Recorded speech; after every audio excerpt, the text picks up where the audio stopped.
వాళ్ళ అధికారులను 5 సంవత్సరాలు కనీసం పుస్తకాలు ఇవ్వలేదు అధ్యక్ష. ఇంటర్ పిల్లలకి పుస్తకాలు ఇవ్వలేదు, బ్యాగ్స్ ఇవ్వలేదు, మధ్యాహ్న భోజనం పథకం వాళ్ళు రద్దు చేసిపోయారు అధ్యక్ష.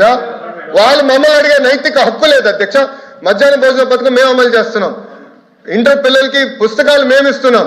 ఇంటర్ పిల్లలకి ఇప్పుడు సెపరేట్గా ట్రైనింగ్ ప్రోగ్రామ్ పెట్టి 100 డే యాక్షన్ ప్లాన్ పెట్టి 10th క్లాస్ పిల్లలకి, ఇంటర్ క్లాస్ పిల్లలు పెట్టి ప్రైవేట్ రంగంతో ధీటుగా మేము పోటీ పడాలి లక్ష్యంతో మేము ఉన్నాం అధ్యక్ష.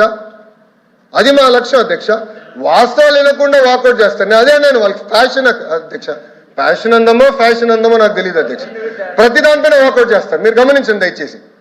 ప్రతి దానిపైన ఈ తలుపు నుంచి వెళ్తారు, హాయిగా టీ తాగుతారు, మళ్ళీ అదే తలుపు నుంచి ఇటు వచ్చి ఇక్కడ కూర్చుంటారు. అరే నిజంగా చిత్తశుద్ధి ఉంటే సమాధానం చెప్పుండొచ్చు. మాకు చిత్తశుద్ధి ఉంది కనుకనే ఈరోజు మేము నుంచుని మేము సమాధానం ఇవ్వగలుగుతున్నాం. సమస్యలు ఉన్నాయి లేదా నేను అన్నట్లా, కానీ వినేదానికి సిద్ధంగా ఉన్నాం, పరిష్కరించడానికి సిద్ధంగా ఉన్నాం. గతంలాగా నోరు మూసేదానికి కాదు మేము ఇక్కడ ఉంది, మేము చర్చించేదానికి ఉన్నాం అధ్యక్ష. పరదాలు కట్టుకుని మేము తిరగట్లేదే.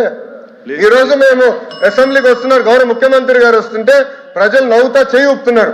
గత ముఖ్యమంత్రి గారు పరదాలు కట్టుకుని పోలీసులు పెట్టి 3000 మంది పోలీసులు పెట్టేవారు ఈ రోడ్ల పైన. ఒక యుద్ధ వాతావరణం వచ్చినంత ఫీలింగ్ ఉండేది. ఇప్పుడు ప్రశాంతంగా హాయిగా తిరగలుగుతున్నాం. ఇది మా ప్రభుత్వానికి ఉన్న చిత్తశుద్ధి అధ్యక్ష. అధ్యక్ష మీరు దయచేసి ఎల్ఓపి గారిని రమ్మని చెప్పాలి అధ్యక్ష. ఇష్యూ మేము డిస్కస్ చేయాలి అధ్యక్ష. ఆయన ఆరోపణలు చేసి బయటకు వెళ్తాం కాదు, it is matter of record. మా దగ్గర ప్రూఫ్ ఉంది. ఇంటర్ గురించి ఆయన ఆరోపణలు చేశారు. 70,000 మంది విద్యార్థులు పెరిగినాయి అధ్యక్ష. వాళ్ళ అధికారులు ఉన్నప్పుడు 12 లక్షల మంది విద్యార్థులు ప్రభుత్వ పాఠశాలకు దూరం అయ్యారు అధ్యక్ష. ఇవన్నీ ప్రశ్నించే హక్కు నాకు ఉంది అధ్యక్ష. ఆయన సింపుల్గా వాకౌట్ చేసి పారిపోతున్నారు. రమ్మని చెప్పండి అధ్యక్ష. చిత్తశుద్ధి ఉందంటే చర్చించాలని, హౌస్కి రమ్మని చెప్పాలని మీ తరఫున కోరుతున్నాను అధ్యక్ష. క్వశ్చన్ నెంబర్ 14257 వంగలపూడి అనితి గారు, హోమ్ మినిస్టర్. అధ్యక్ష, మొదటి ప్రశ్నకి సమాధానం అవునండి. రాష్ట్రంలో పెరుగుతున్న సైబర్ నేరాలను అరికట్టడానికి ప్రభుత్వం ఒక సమగ్ర బహుముఖ వ్యూహాన్ని అమలు చేస్తున్నది.